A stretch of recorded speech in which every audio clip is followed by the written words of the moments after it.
And Yao, this is meowmurai. Let's continue our game of the Crew Motorfest running on PC. Are you ready to go, driver?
Let's see, what were we? I think we were driving this one, right?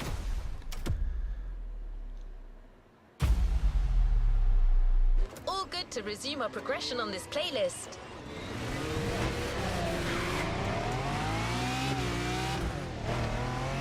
Automobili Lamborghini is first and foremost a story. A story that began with a genuine passion for sports cars and with one clear goal in mind: to create the best supercars. Vehicles that can go head-to-head with the cream of the crop.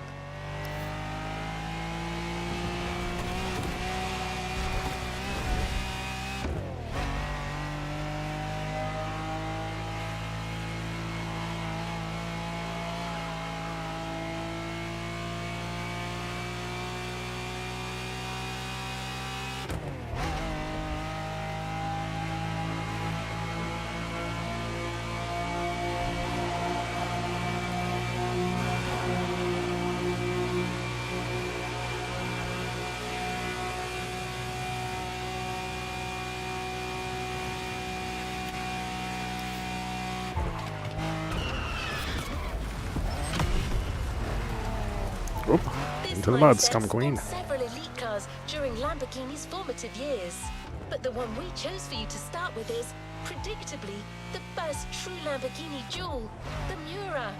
Powerful, elegant, unconventional. The Miura is a car that reshuffled the cards among sports car manufacturers.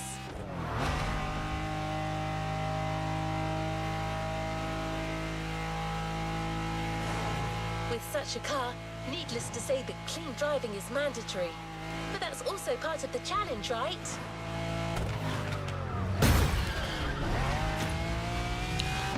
Oop. That wagon became a hearse.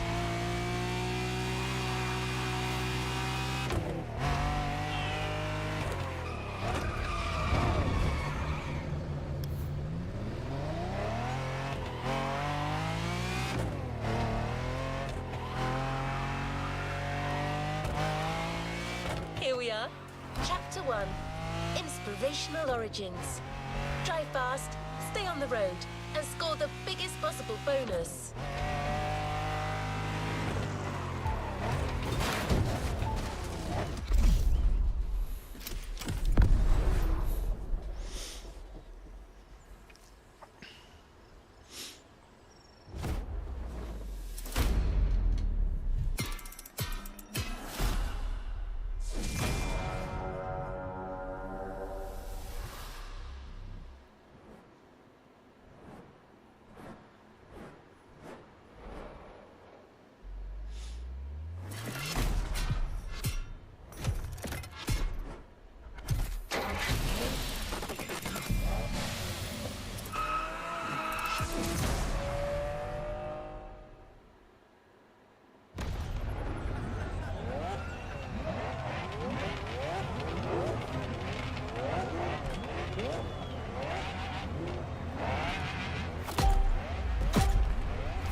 done.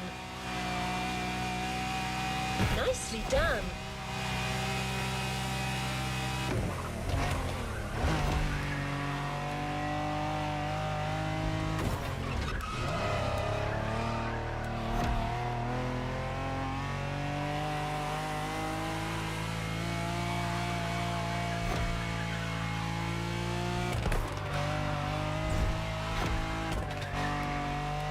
You're first. Neat.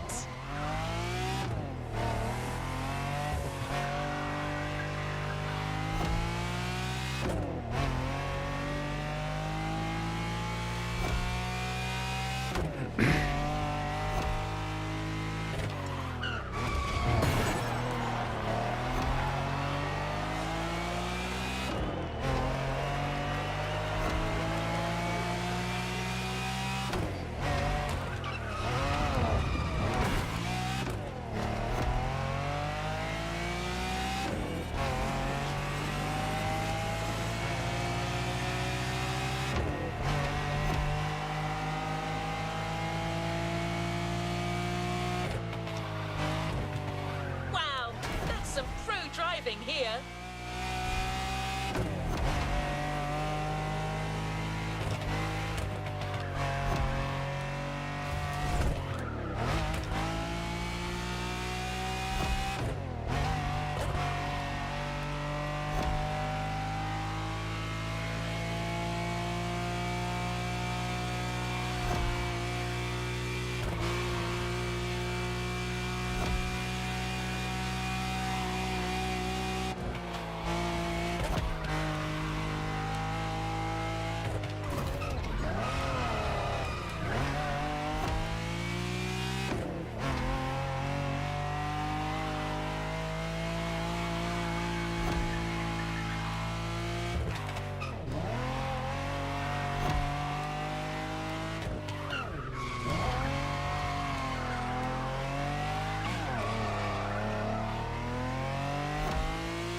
Lancia? No, this is the Lamborghini. Start. Just the way Lamborghini did it back in the 60s. That was just the beginning. It does look a little bit like a Lancia, yeah.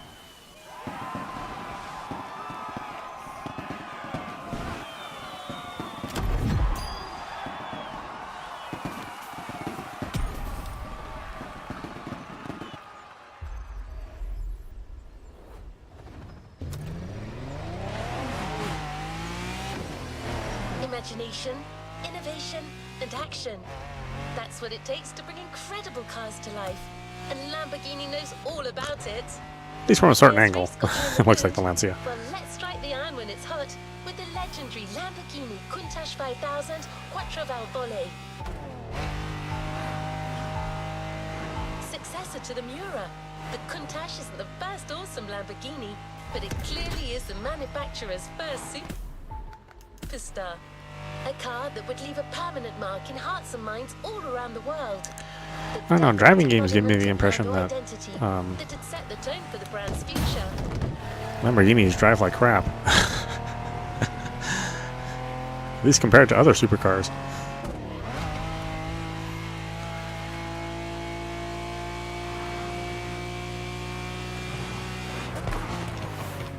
I mean, I'm sure that's not the case in real life, but boy, if these driving games are accurate, then these things handle the absolute worst.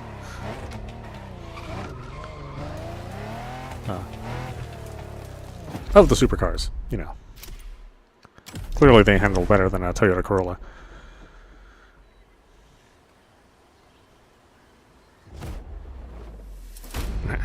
Driving the old Countach.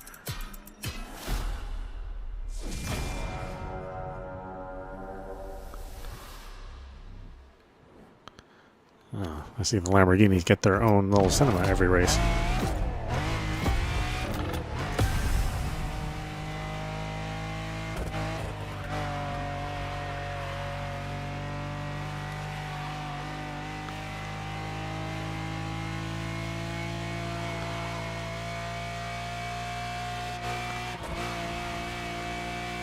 You have to admit, the Countach, I mean, it looks awesome.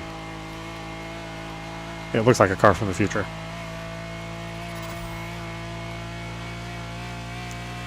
Maybe it doesn't do anything, you know, more than drive straight really fast, but it looks really nice.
Kind of like a loaf of bread, yeah. Well, you're not kidding.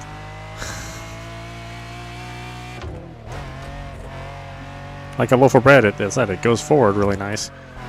Turn it left and right. I mean, you know, I can see why people get in accidents in these things all the time.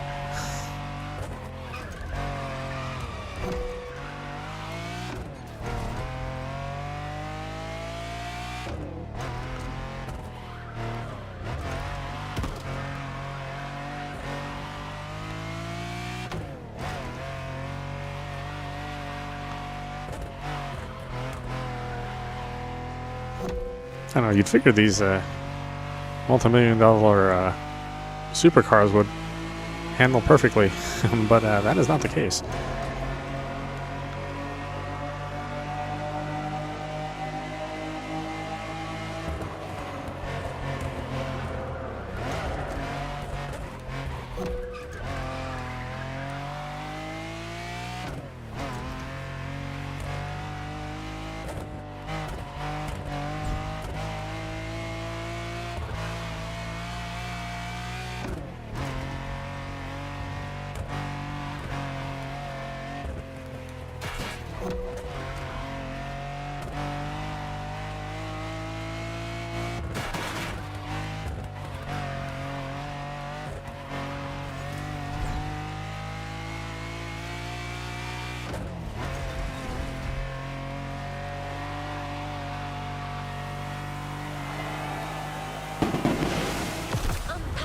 Power and design. That's the Lamborghini Countach for ya. No, I cannot say I have ever driven anything this high-end. I couldn't afford it. Unless I was at a car show specifically. And I was a celebrity, right?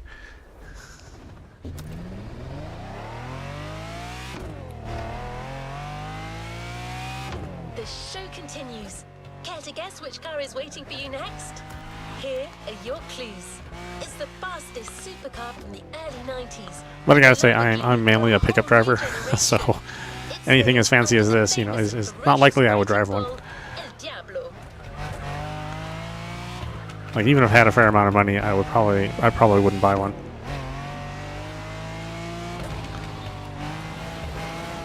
But then again, the older I get, the less I care for driving. You know, driving video games are great. Driving real life, you know, not so much. About the sensational Lamborghini Diablo.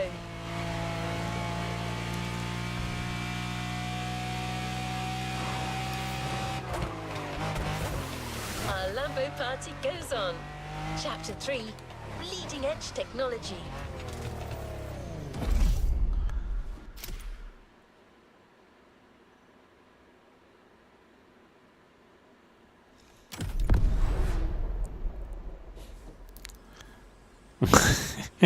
Yeah, honestly I can't wait until we get better at the at placing sensors on roads.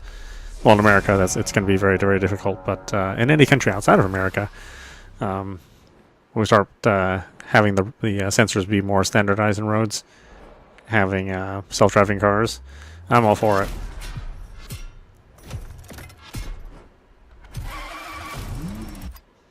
That way, you know, nobody can blame me when they get cut off. You know, they want to flip me off. They're just flipping off the AI.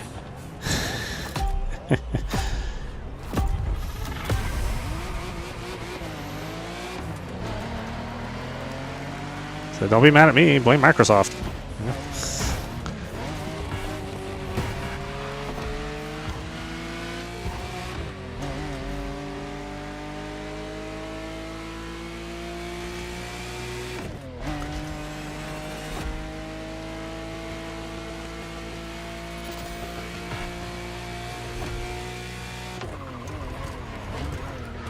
Impressive.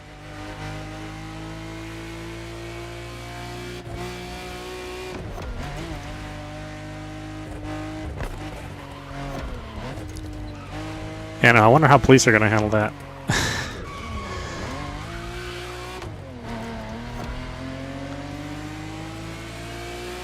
Like, sir, you're driving too aggressively. It's like, no, I'm not. There's a satellite in space giving me instructions.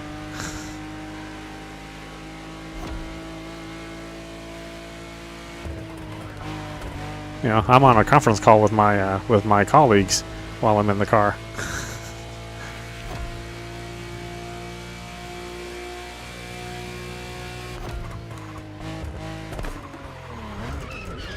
Clean driving, please.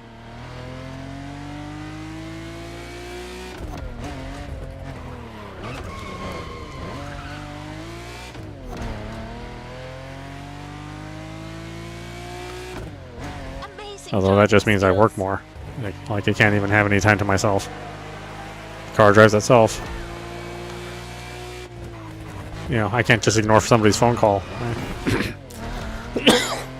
So why didn't you pick up? I was like, oh, I was driving. Yeah, I don't talk on the phone and drive.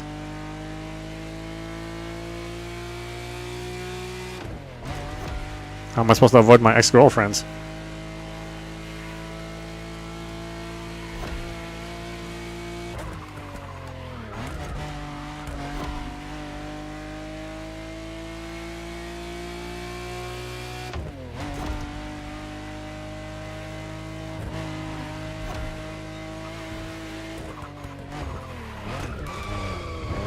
Oh boy. Wow, that's hard to maneuver.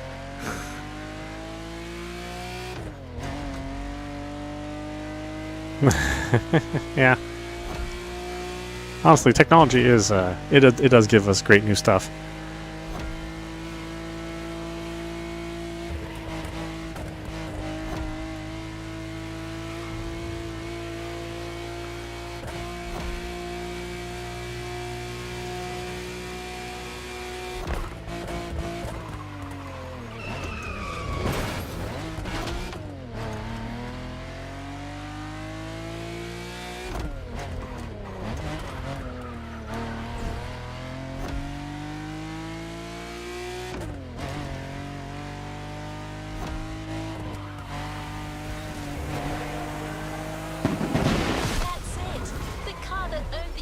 Century.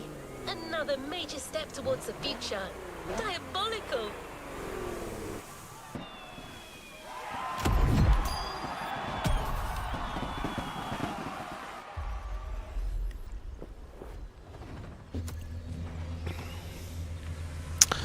Although if everything starts looking like the Cybertruck, you know, that's not so great. My friend just bought a Cybertruck. Now it's time to step into the And while it's like a surprisingly roomy vehicle, you know, it's also an incredibly large vehicle and a very oddly shaped one. Like I'm a little more impressed with like the Rivian or the BYD. Design is based on the hexagonal shapes of the carbon atom, fused with the unmistakable flavor of Lamborghini. Sensual, streamlined, and powerful, the Huracan embodies Lamborghini's ascent to new Expensive? heights. Refined and modern Yeah, I mean, feel. it's certainly more expensive than just driving a regular pickup truck.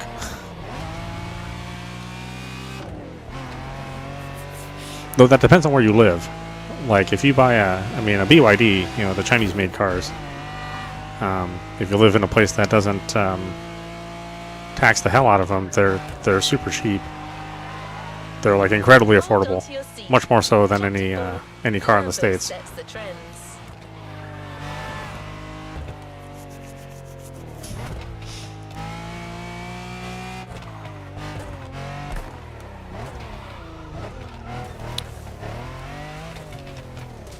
Yeah, Cybertrucks is.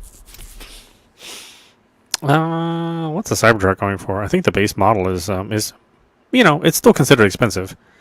I wouldn't say it's a cheap vehicle at all.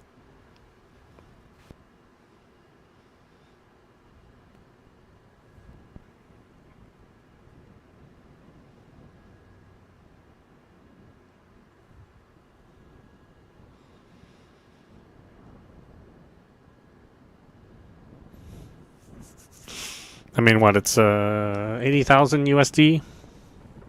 It started off as 100,000 USD for the basic package. You can also, anyway, I mean, the more features you add, of course, the more expensive it gets.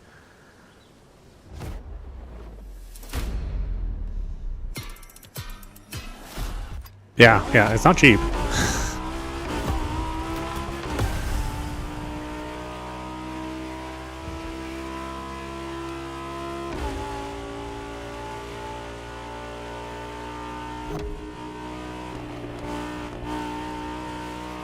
I mean, it's not really made for practical people.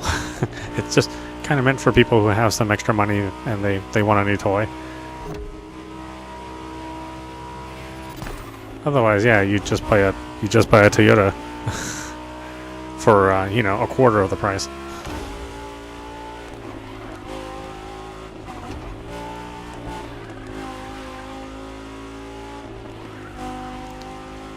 Oh, was that rain? Oh no. I don't want to drive a Lamborghini in the rain. They barely drive well when it's completely dry. Yeah, he really loves it. I sat in it, and like I said, it's surprisingly roomy. I mean, the cab is incredibly large. I haven't had a chance to drive it yet, but yeah, he says he likes it. You know, it has again, it's surprising how much room it has for its bed. You know, for the back. Not as much as, you know, a comparable F-150 or something like that, but it's still pretty big.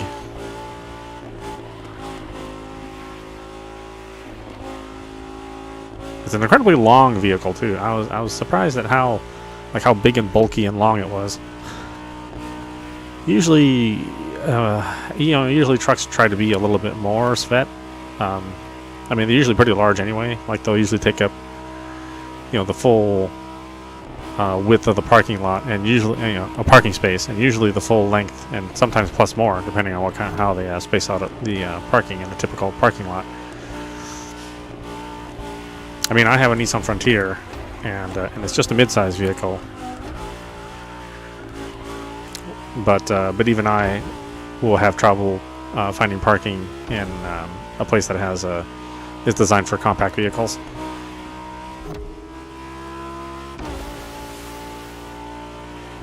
It's like the tail of my truck is usually sticking out of the parking spot, depending on where I go. So like, if I want to park, I constantly have to back in. I like almost never park with my nose facing the end of the parking space. It's usually facing the outside, just because I know it's difficult to get out if I want to back out, and there's cars on either side of me, and maybe cars behind me.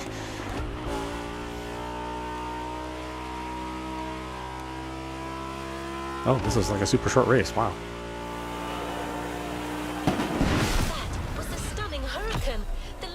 Yeah. Actually, I'm sad about Solar Crown, some TDU. They have season two coming out on the 11th, I think. I'll start playing again when season 2 is up.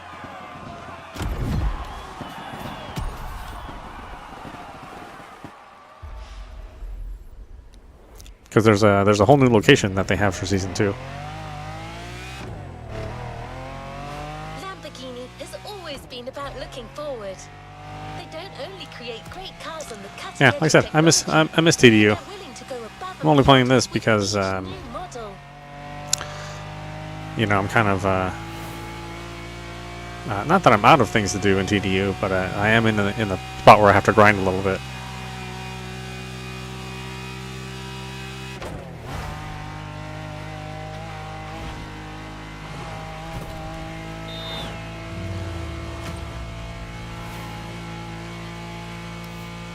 And the viewers in the Philippines love driving games. I'm not sure why, to be honest with you.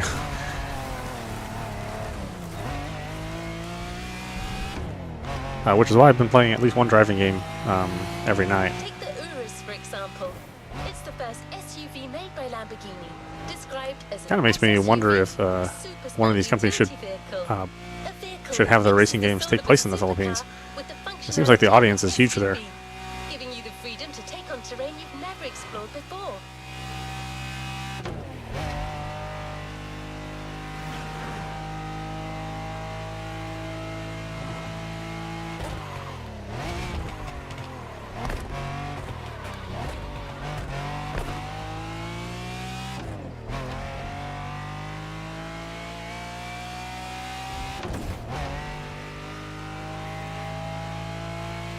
You got it. This party continues with Chapter 5, a new kind of beast.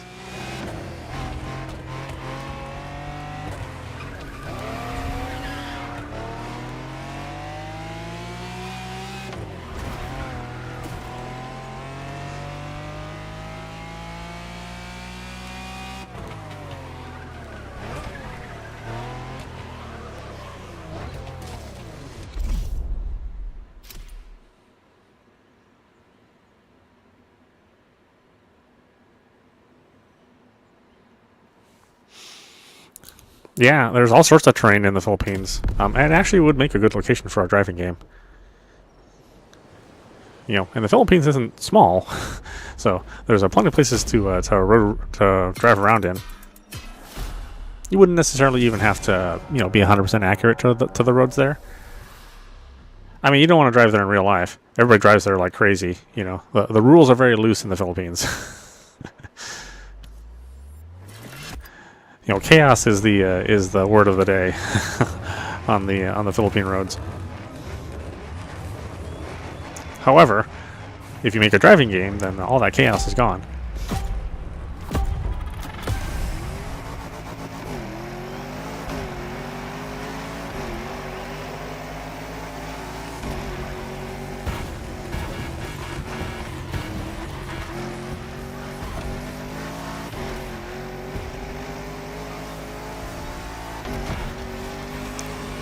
Yeah, plus the scenery there is really incredible.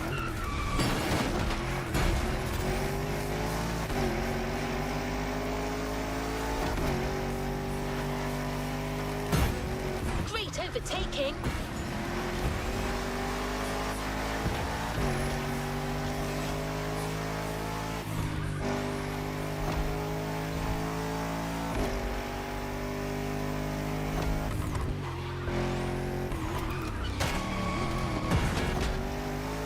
Yeah, who knows? Well, maybe we'll see it someday.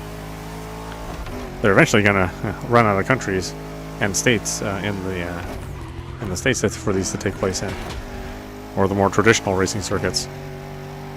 That's why it was nice to have TDU in Hong Kong. It's not like Hong Kong is in a lot of racing games.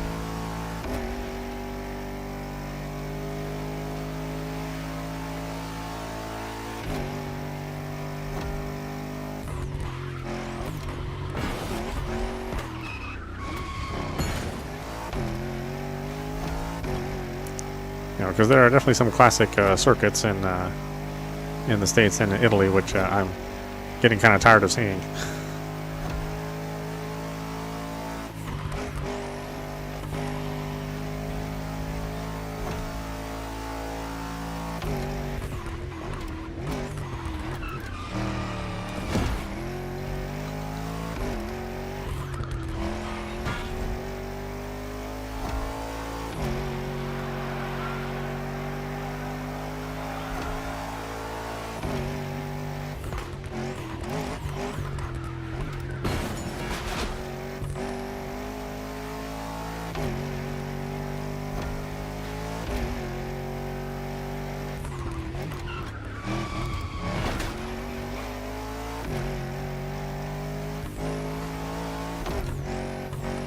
Yeah, I agree. Everything's really well thought out in TDU, except for the technology. I mean, the game still doesn't run, the way it probably should.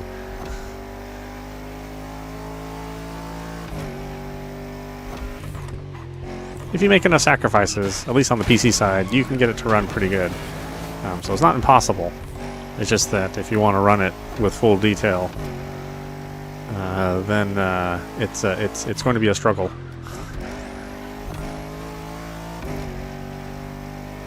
My understanding is the console version is also, kind of iffy on the performance. Although I guess there's a PS5 Pro patch for it, so maybe that helps a little bit.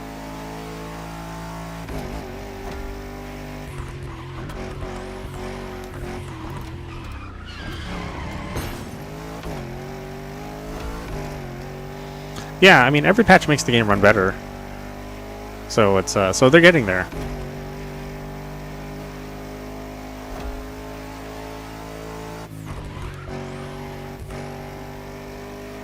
I think the game is a little ambitious, which makes sense for test drive. I mean, they've always been pretty ambitious games.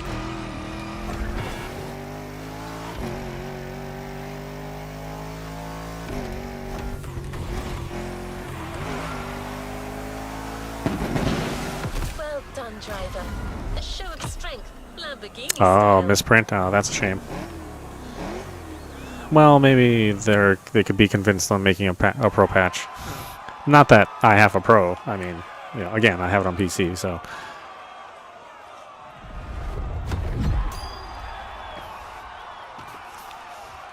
I'm just thinking for other people who have made the jump into pro territory. I mean, I do have a friend that owns the pro, and it's pretty impressive. It's one of those things where you have to really see it in order to appreciate it. Like, videos don't do the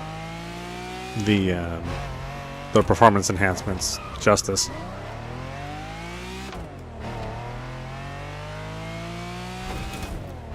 Unless you manage to get some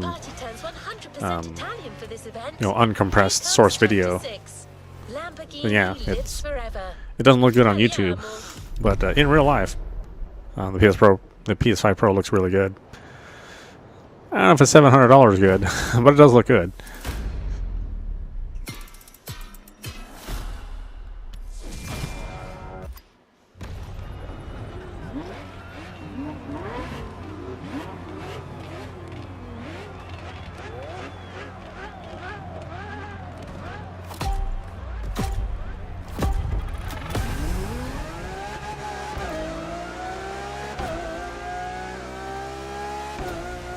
I mean, for this game on the PS5 Pro, they basically turned on all the effects. So there's really no compromises in the resolution and performance. I think they did the same thing for Gran Turismo 7, I believe. Or there might be like a different balance mode for that one. I don't know, none of my friends own that game. So I'll be the only one that does actually own that game, but that's mainly because I want to play it on the PSVR 2. I'm not like a traditional Gran Turismo fan.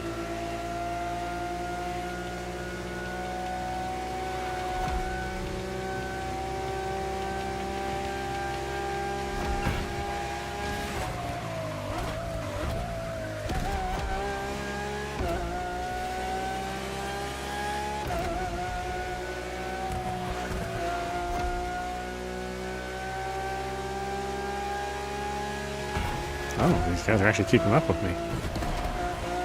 Usually I would have left the computer in the dust by now.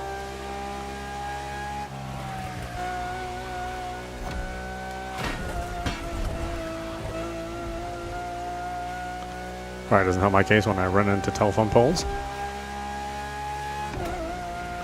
I don't have many excuses. It's not like the telephone pole jumped in front of my car. It was just sitting there minding its own business. Until I came along and smashed it with my Lamborghini.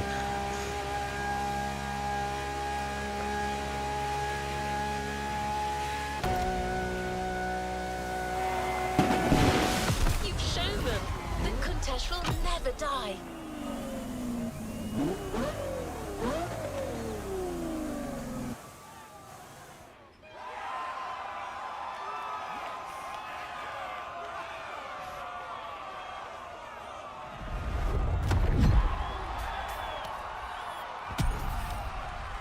Yeah, I think TDU's only hard crashed once in my experience. You'll get It has plenty booted me of to opportunities desktop a test couple out your times. skills throughout the Motorfest. But today, you're doing it with Team Lamborghini. I said, it's a real shame. Like, it's such a good game. It's just the development of the, I mean, the I don't know. However they made it, just is just rife with bugs. As dream street cars, but tend to forget that Lambos have everything it takes to race official. They've proven their might multiple times. The place, the Hanama racetrack. The car, the Lamborghini Essenza. The mood, pro gig.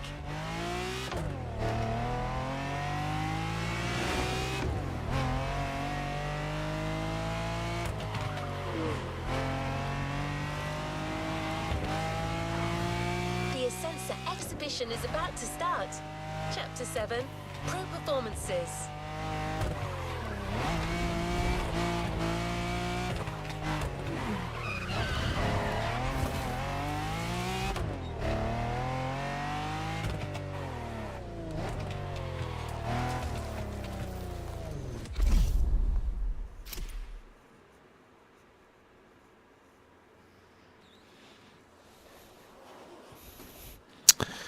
Oh yeah, maybe it has something to do with the way it clears memory when you restart.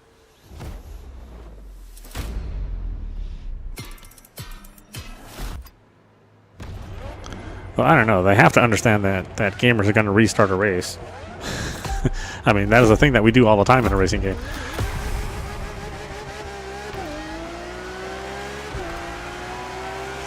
Then again, I also remember like the first release of Burnout Paradise. You couldn't restart a race either. Driving skills worthy of Like they just thought people would just if they couldn't finish a race or if they didn't place well, that they would just go and find another race. It never occurred to them that people would want to restart the race that they just raced. And sometimes I wonder about developers. I mean, they added it in later. They added in the ability to restart. But yeah, that first year, it was like, I can't restart a race. How am I playing a racing game where I can't restart a race?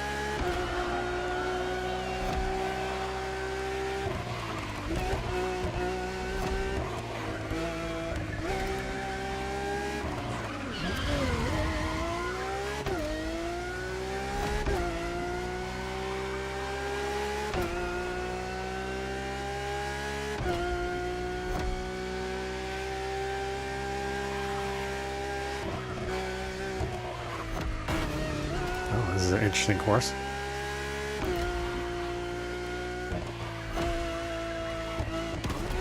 This might be the only Lamborghini in the world that handles well. I mean, my back end isn't flying left and right every single time I turn.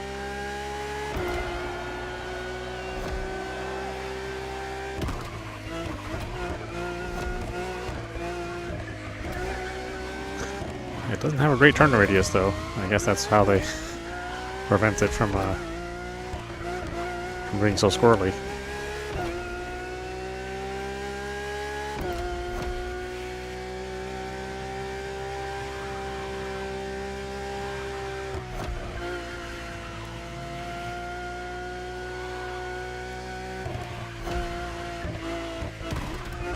I know we love to complain about TDU, but we also love playing it. So.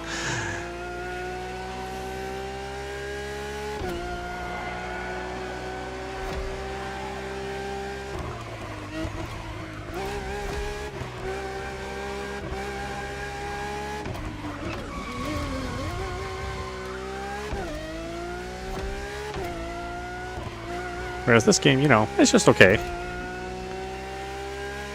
It's better than average.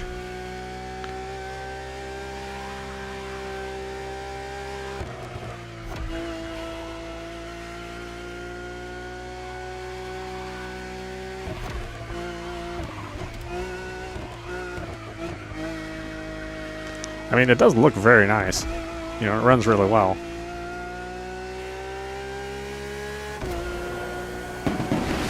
Told you, Lamborghini owns both the streets and the racetracks. Now let me show you how they own the world.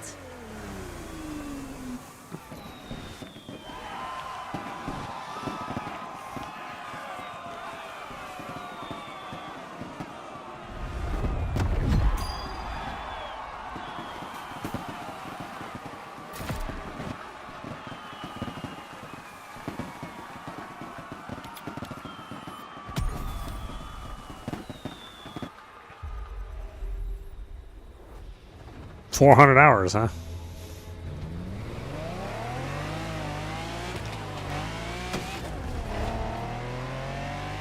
You've driven through the entire evolution I think the only of thing I've ever put Lamborghini. 400 hours into is like Underdog Final Fantasy origins, 14. Their glorious ascent, and their will to go beyond perfection itself, all led them to become the powerhouse they are today. And what they Maybe became that's not is fair, precisely since that's, what we're showing MMO. now, by introducing you to one last superstar, the fierce Lamborghini Sian. V12 and hybrid technology based on supercapacitors, all in an unrivaled gem of engineering. I put like 120 hours into Absolute piece of art. And like if you Dragon need Quest more, 11 just know that Sian means lightning in Bolognese. I guess you get the and idea. Xenoblade Chronicles 3. But again, you know, those are like massive RPGs.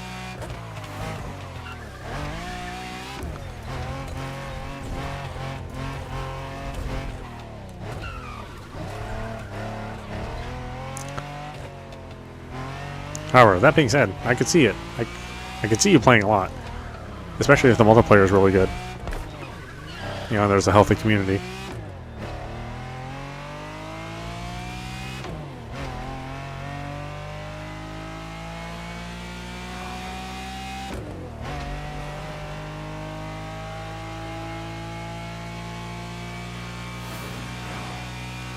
To your side, Lamborghini's fastest models of all time.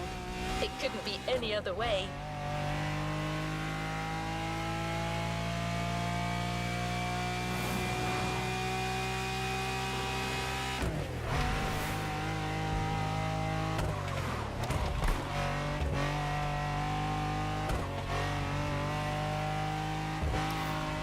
Okay, we're here. The final chapter. Perfection itself. The ultimate Lamborghini celebration. Let's end this with a bang.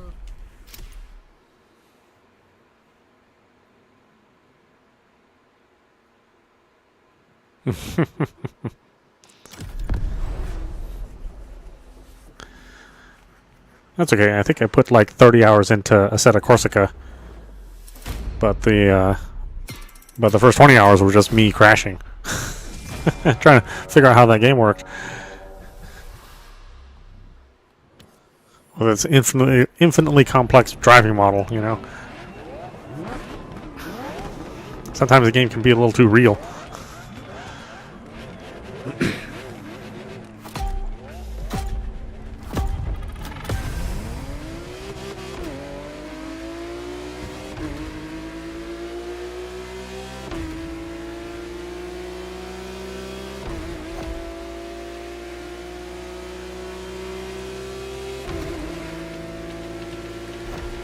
Impressive.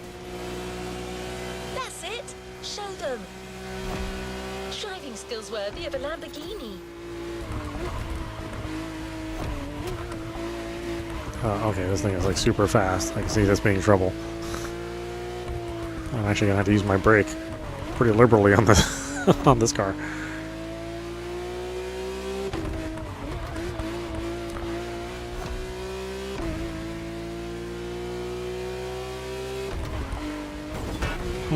Oh, I'm not good at the hardcore sims either.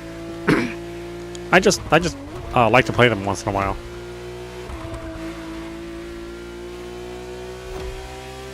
But I certainly don't prefer them. You know, I'd much rather play, you know, this or TDU. Those are like good. Well, I mean, this one's way more arcadey, but TDU is a good balance.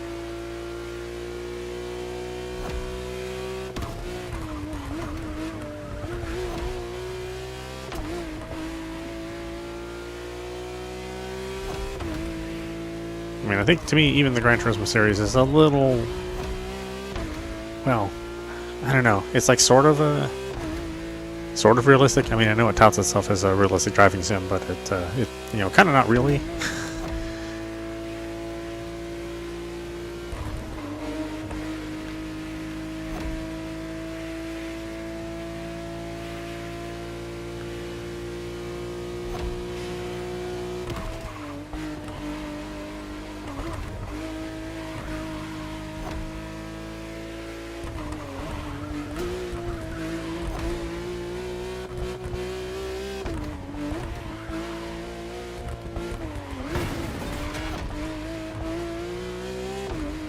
Oh, my understanding is 7's an excellent game, especially if you want to play it in VR, or even outside of VR. My understanding is that it's really, really good, and that even if you aren't traditionally a Gran Turismo fan, that you might be into it. But you know, I've heard all that before, so never listen to fanboys give advice about a game.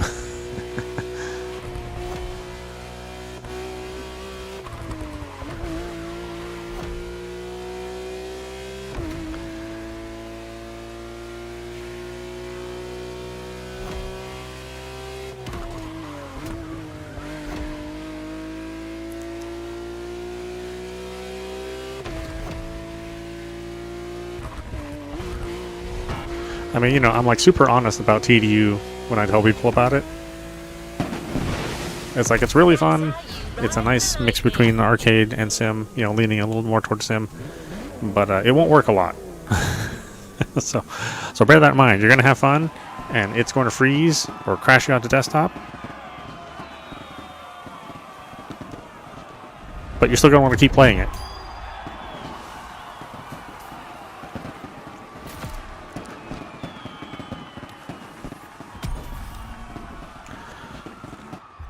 Oh, the steering wheel and you know, steering wheel and pedals. It's like, sounds like a good idea. Is astonishing, isn't it? But I don't know. I don't, or at least I haven't personally messed with a combination of pedals and steering wheel that feel realistic. I mean, they always feel like a little light, and the resistance isn't quite there. It does give you way more degrees of movement, obviously, than the gamepad. But yeah, there's it's still not quite there, I don't think, unless there's like some really expensive, you know, wheel and pedals that I haven't got to experience, which is probably true. You know, I'm not likely to pay anything over like $150 for a steering wheel and pedals.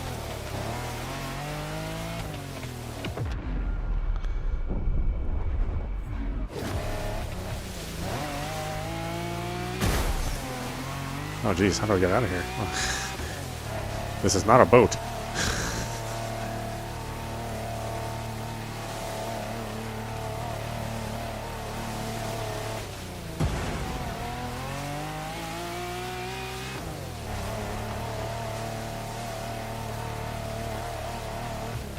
Yeah, $1,000 is a little rich for my blood. I'm not even paying for a $700 PlayStation 5 Pro. Much less a steering wheel and pedals.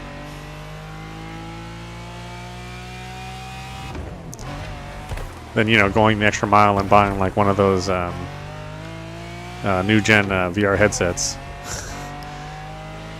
You know, like those big screen beyond, or the I want to call it I think it's the Pentex. The one looks like you're wearing a giant square in front of your head.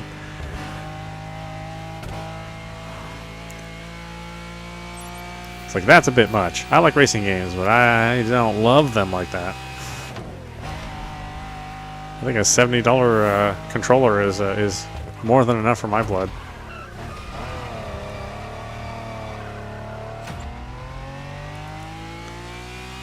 I'll just deal with being a little more crappy, you know.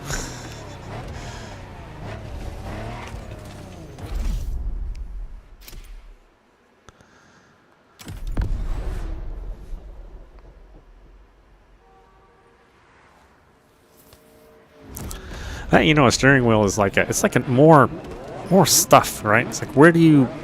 At least I don't have like a place where I can put a steering wheel like comfortably.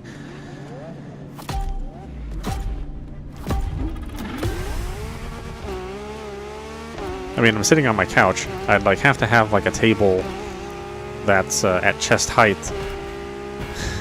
You know, I had to have a certain amount of room. You know, on the floor and on the table. Great overtaking. It's like that's quite a. I mean, to me, that's quite a commitment.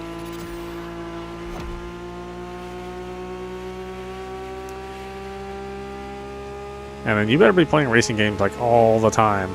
That better be like the thing that you do. Driving skills worthy of a Lamborghini.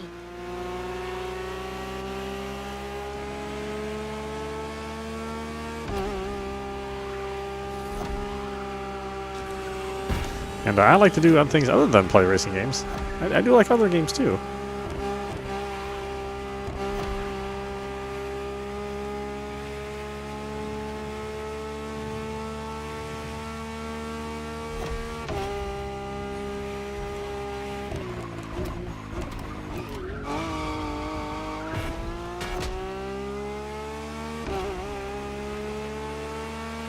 You're doing great.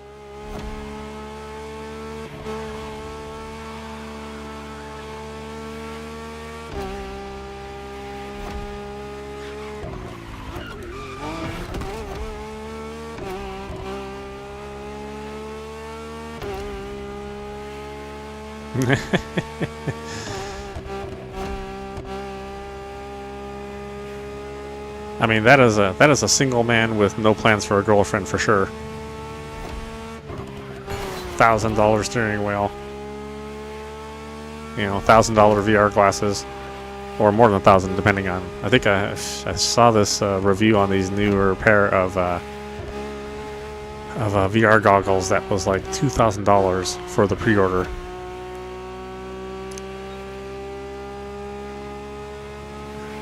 And I was like, okay, I mean, that is maybe too much. That is maybe too much to be into VR, which, you know, is not quite there yet.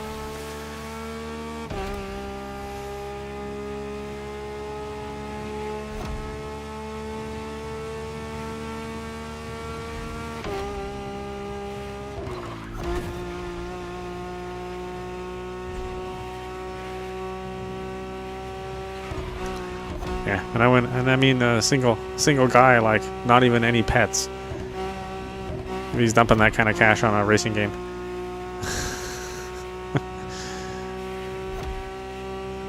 You know, poor Fido will be starving in the corner while you're doing your, you know, 24-hour Le Mans.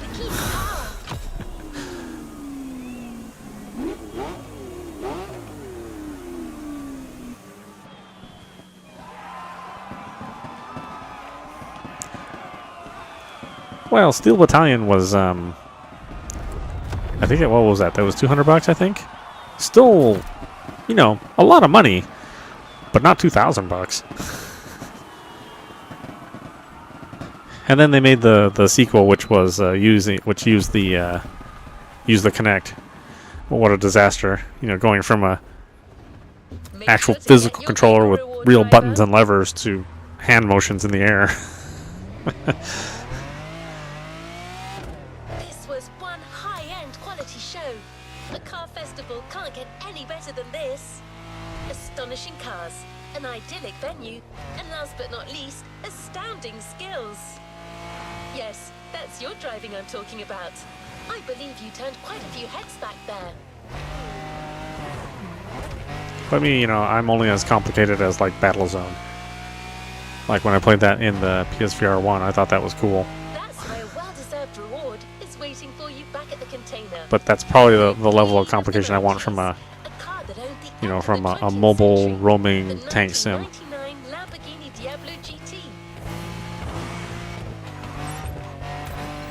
Or a mobile roaming mech sim? I don't know. Now you've got the perfect retro supercar for a cruise down Waikiki Beach. Congratulations.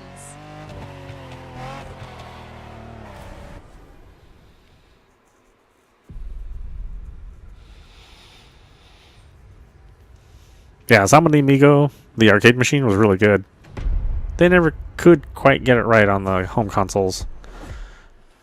Like that Wii version, you know, it wasn't super reliable.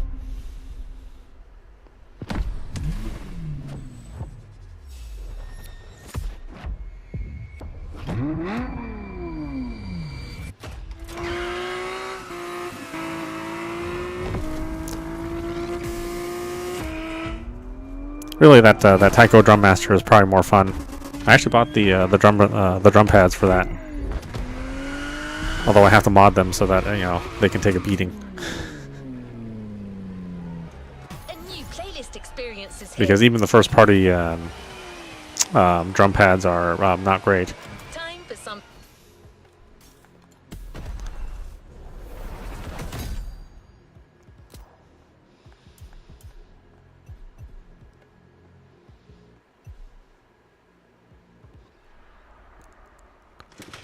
What are we doing now? Bike lovers? Oh, it only has one livery. Okay. For $400,000, I only get a Red Bull themed bike. Fresh and new.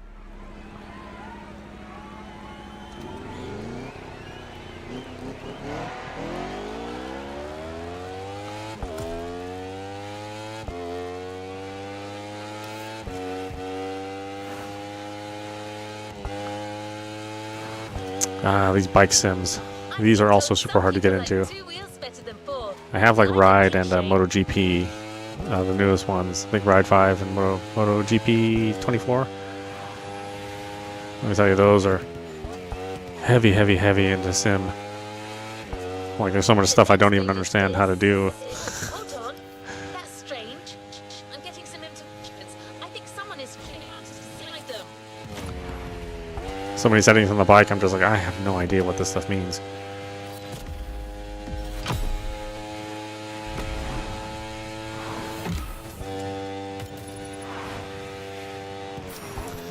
And then if you start turning off the sim elements, then all you end up with like is I don't know what that was. As I was saying, a bike that you don't really steer that much, and you have to brake constantly. To the point where it actually stops becoming fun.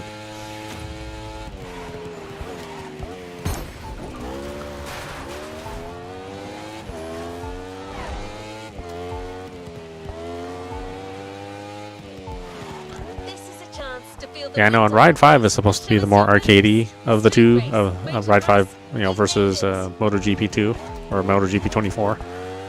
But even that is pretty rough.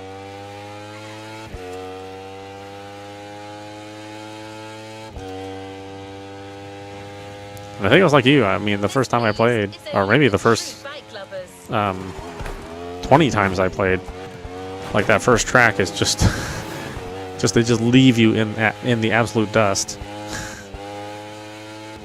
I was like, how are you supposed to get good at this game? On the easiest setting, you know, the bikes are so hard to control. I just keep thinking to myself, you know, I've actually hopped on a motorcycle, you know, many times, and I've had an easier time than playing any of these games.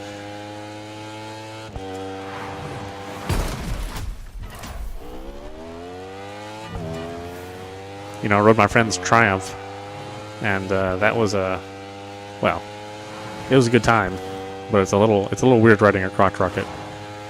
You know, kind of leaning forward when you're driving. It feels weird.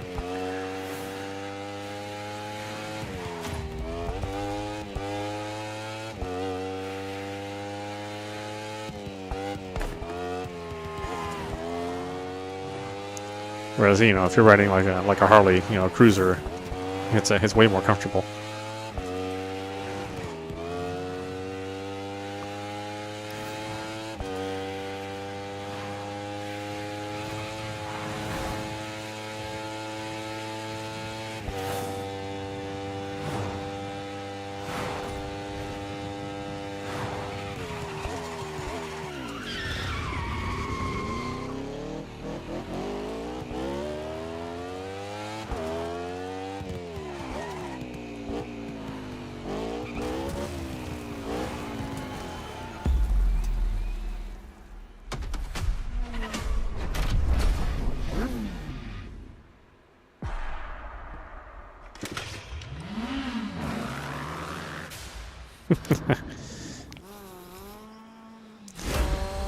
Yeah, man, it's so funny. Especially for somebody who owns a crotch rocket. It's like not only do you, not only is it incredibly dangerous to ride, then you even wanna ride irresponsibly by going way over the speed limit, taking way too many chances with your life. It's like it's already dangerous enough to ride a bike, especially if you're in the city, and then and now you also want to drive crazy too. It's like I'm just not that kind of personality, you know. But I'm older, you know, so I value life a little bit more.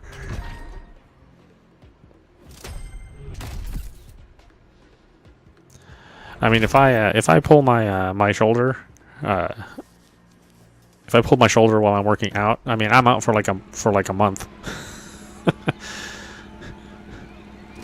To the next objective. Much less getting tatered on a bike or falling, yeah, or losing control of while you're on a bike going 100.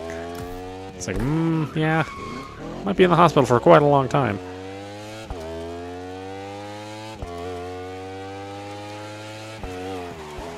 Let me tell you, I don't love hospitals. They are certainly not my favorite place. I worked in one for many years. Lou here. Remember me? Let's get to the tag, and if you don't mind, I'll do the talking this time. And if there's a place I could avoid going, it would be the hospital. Obviously. But there is so much more to that. The Motorfest is giving you a taste of 4 distinct motorbike flavors. Mostly because American medicine is usually give you drugs. GP racing and rally race. Give you drugs and, you know, get your butt out the door. Biker culture. We're starting with GP racing.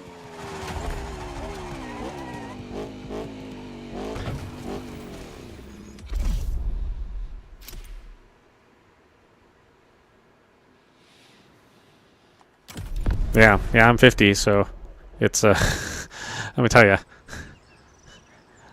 Even when I was practicing some martial arts and I'd get a bruise, I'd be like, that bruise is not going away, and it's been 3.5 weeks.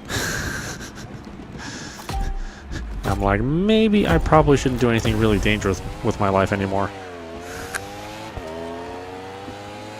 It wasn't even one of those bruises that really hurt. It just remained like dark forever. Powerful touring bikes in the world. You know, and if I hit it in the wrong direction, then it would give me pain. But Let's make the most out of these magnificent I was like, well, you know what? 30 years ago, this wouldn't have been a big deal. But it's 30 years later. So, be a little more careful.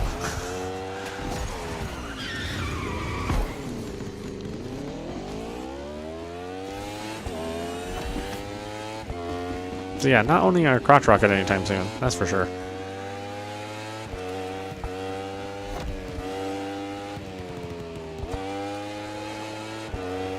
But then if I buy a Harley, if I ever for some reason wanted to buy a bike, then I have to be, and you automatically become super annoying when you have a Harley, and you want to drive around in a quiet neighborhood at 10 or 11 at night, cruising around with your buddies. Something about owning a bike makes you become like an annoying adult.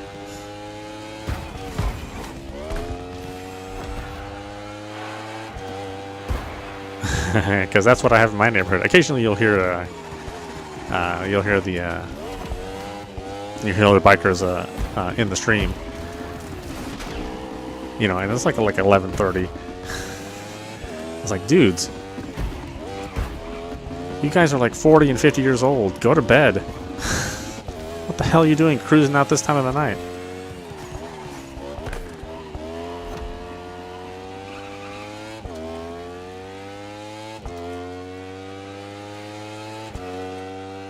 This event is inspired by a very notorious race, one of the most dangerous in the world. So fast, risky, and action-packed. You know, the fun stuff.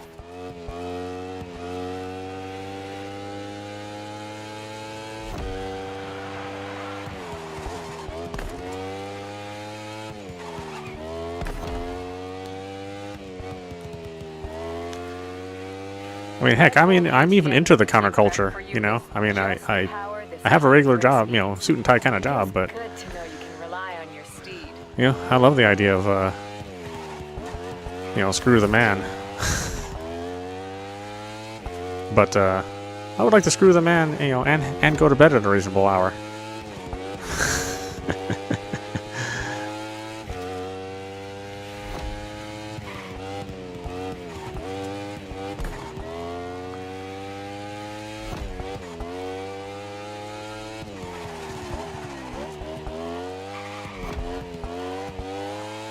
You know, I think you can have your cake and eat it too.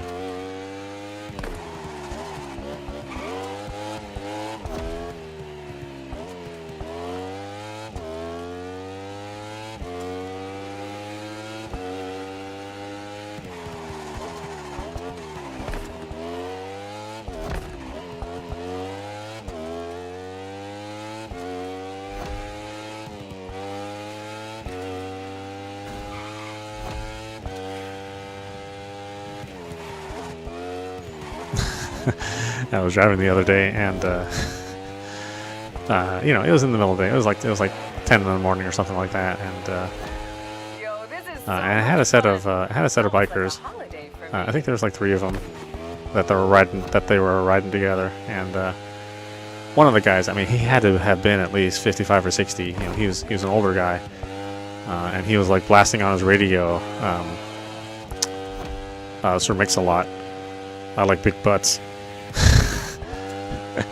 you know, older white guy, biker, sitting at a traffic stop, blasting "I like big butts." I was like, this town is crazy. Where the hell am I?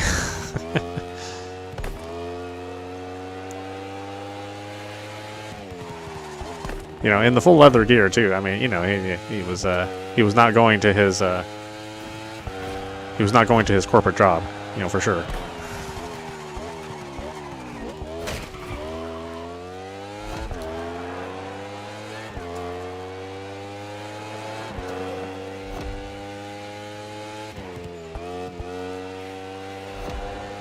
I mean, I like this taste in music. Don't get me wrong. Just was not expecting that. Was expecting more like, you know, Scorpions or Motley Crue or something more age appropriate for that man.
Or no biscuits, yeah. You know. Not saying the music's not good. I'm just saying that if you're like a 60-year-old biker in your full leather regalia, that's just not the music I would expect to hear coming out of your stereo.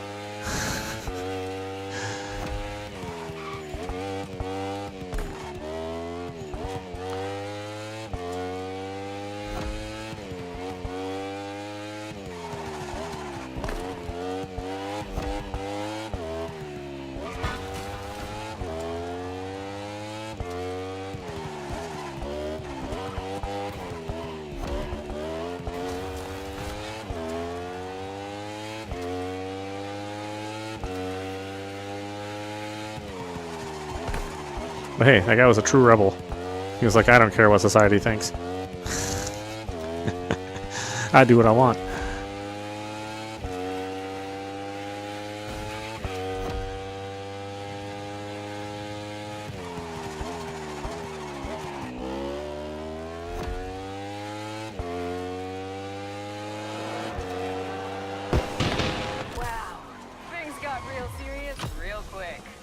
How's that for a flying start?